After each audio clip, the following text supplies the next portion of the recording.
You must be exhausted. You have no idea. I'm constantly in pain with, my abdomen, and my legs are hurting because I've been weak and I can barely eat. She can't go to school either. You've tried going. What happens when you do go to school?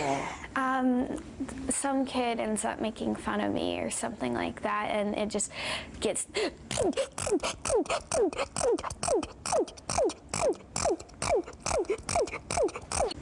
I just started in little spurts. I just, start sneezing.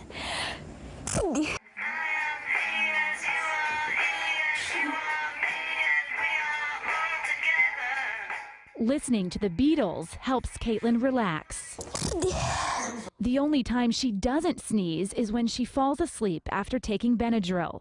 Sometimes I wish that I could leave my body for a little while so that way I can just watch myself sleep and be at peace. Because even in my dreams I sneeze. They've been to 6 doctors. Viruses and allergies have been ruled out. No medication is working. They believe it could be a stress-related reaction. I don't care what they do. I just want it to stop. It's been going on for way too. I just can't stop sneezing. Yeah. And you've got an argument for that every single time. In Angleton, I'm Sally McDonald, Fox 26 News.